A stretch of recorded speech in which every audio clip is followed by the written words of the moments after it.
Muy buen día, apreciados hermanos y amigos que comparten este espacio de cápsulas de vida. Un momento auspiciado por la Iglesia de Dios Nueva Vida en la ciudad de Cali. Quiero que reflexionemos y pensemos por un momento en las diversas circunstancias que se nos presentan en la vida, en aquellos momentos en que a veces sentimos que pareciera que la presencia de Dios no está presente en nuestra vida. Pero es solo una percepción, no es algo que realmente suceda, sino que es solamente una percepción. A veces en los momentos de angustia, en los momentos de dificultad, pareciera que no sentimos la presencia de Dios. En el primer libro de Samuel, en el capítulo 7, a partir del versículo 1, nos habla de una situación en donde el arca del pacto de Dios, que había sido tomada cautiva por los filisteos, es regresada al pueblo de Israel y pasan unas circunstancias allí. Y es que cuando el pueblo de los filisteos toma el arca del pacto y se queda con ella durante 7 meses, allí les pasan muchas circunstancias, son atacados por enfermedades, por muchas situaciones que los obliga a regresar el arca nuevamente al pueblo de Israel.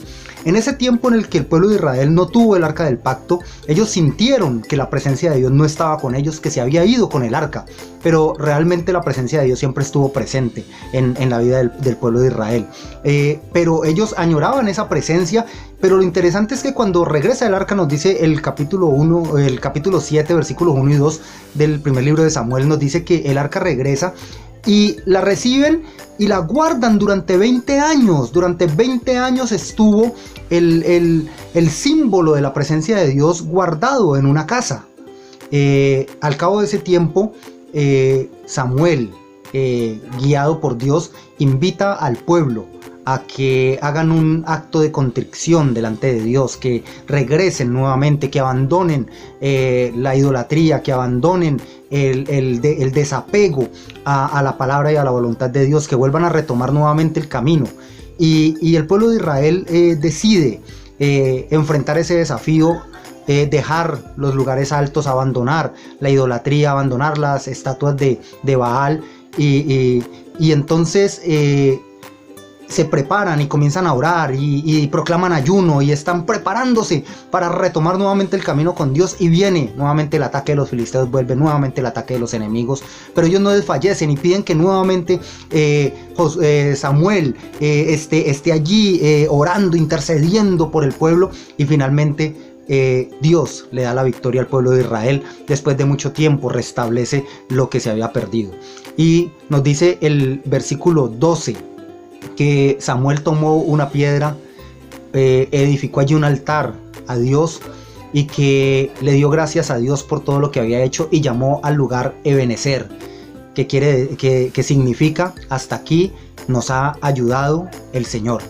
Y la invitación esta mañana es a que pensemos cómo es posible que en algunas circunstancias nosotros creamos o pensemos que Dios nos ha abandonado. Dios no nos ha abandonado. No importa lo que estemos pasando, no importa lo que esté sucediendo, la presencia de Dios está permanentemente en nuestras vidas. Que a veces nos sea difícil reconocer esa presencia de Dios es otra cosa, pero que Dios nos haya abandonado, eso no es posible, eso no sucede. Y podemos decir, al final del tiempo, al final de las circunstancias, cuando todo esto haya pasado, cuando todo lo que estemos viviendo sea solamente un recuerdo, podemos seguir diciendo, como decimos hoy, Ebenezer, porque hasta aquí nos ha ayudado el Señor. Y el versículo 3 y el versículo 14 del capítulo 7 del primer libro de Samuel dice que después de esto Dios le restableció al pueblo hebreo, al pueblo de Israel, todo lo que había perdido. Así que, mis queridos hermanos y amigos, si hemos perdido algo, empleo, relaciones, economía, todo lo que hayamos perdido, Dios nos lo va a restablecer, Dios nos lo va a dar nuevamente. Y podemos estar completamente seguros que Dios va a restaurar y va a restablecer todo lo que necesitamos y más todavía, porque sabemos que la bendición de Dios nunca es pequeña, la bendición de Dios siempre es grande y siempre nos da más de lo que necesitamos. Dios los guarde y los bendiga, mis hermanos y amigos, y confiemos en que hasta aquí nos ha ayudado el Señor. Recuerda que las cápsulas de vida también las puedes encontrar en el Café de la Mañana de la Sensacional Estéreo.